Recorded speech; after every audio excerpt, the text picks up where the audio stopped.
How do you know who belongs in your life? Gideon chose 32,000 soldiers to fight the Midianites.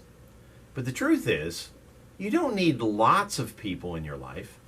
You just need the right people. We read in Judges 7, verses 2 and 3, "The Lord said to Gideon, 'You have too many men.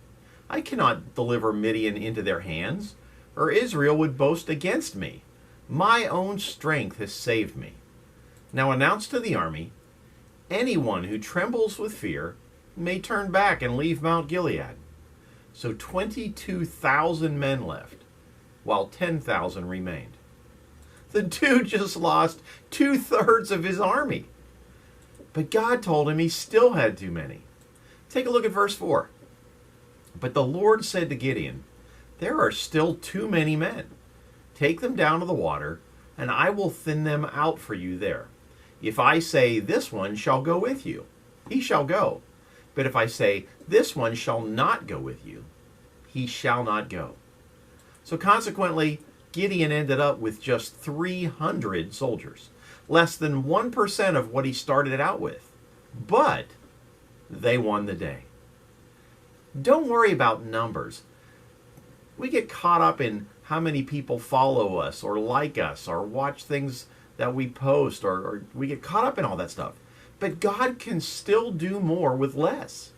Just keep in mind that as we follow God, we may lose some friends along the way. For where God is taking us, maybe they can't go. In Numbers 11, we see that God took the same spirit that rested on Moses and placed it on 70 leaders so that they could help him. Look at verses 16 and 17. "The Lord said to Moses, 'Bring me 70 of Israel's elders who are known to you as leaders and officials among the people. Have them come down to the tent of meeting, that they may stand there with you. And I will come down and speak with you there. And I will take some of the power of the Spirit that is on you and put it on them.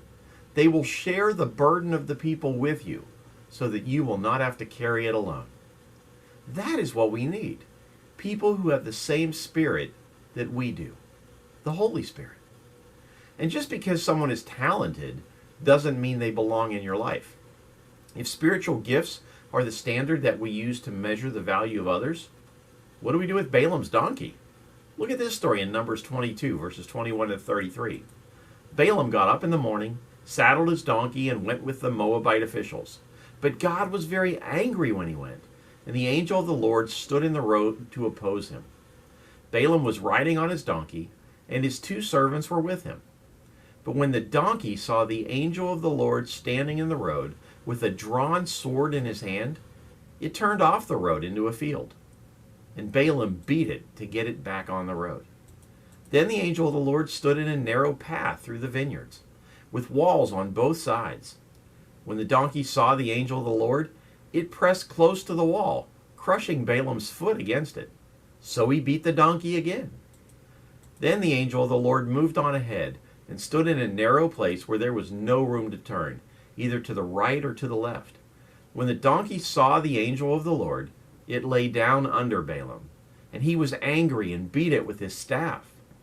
Then the Lord opened the donkey's mouth, and it said to Balaam, 'What have I done to you to make you beat me these 3 times? And Balaam answered the donkey, 'You've made a fool out of me. If only I had a sword in my hand, I would kill you right now.' And the donkey said to Balaam, 'Am I not your own donkey, which you have always ridden to this day? Have I been in the habit of doing this to you?' 'No,' he said. Then the Lord opened Balaam's eyes, and he saw the angel of the Lord standing in the road with his sword drawn. So he bowed low and fell face down. The angel of the Lord asked him, 'Why have you beaten your donkey these 3 times? I have come here to oppose you, because your path is a reckless one before me. And the donkey saw me and turned away from me these 3 times. If it had not turned away, I would certainly have killed you by now. But I would have spared it.'" You see, Balaam's life was spared by his donkey. God can use anything or anyone.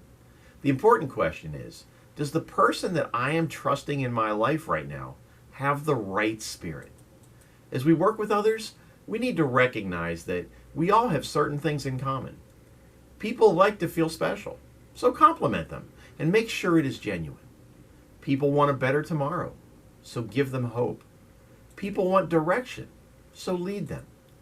People are self-concerned, so address their needs first. People get low emotionally, so encourage them. People want success, so help them achieve it. Our success depends on having the right people in our lives. And that is why we must pray and rely on God's guidance. We invite you to join us for worship this Sunday morning at the Village Church at 9 or 11 a.m. And if you are unavailable to join us in person, did I say unavailable? If you are unable to join us in person, be sure to check us out online on our Facebook page or our YouTube channel at the Village Church at World Golf Village. Have a great weekend. Pray for the safety of our young people who are celebrating graduations this weekend.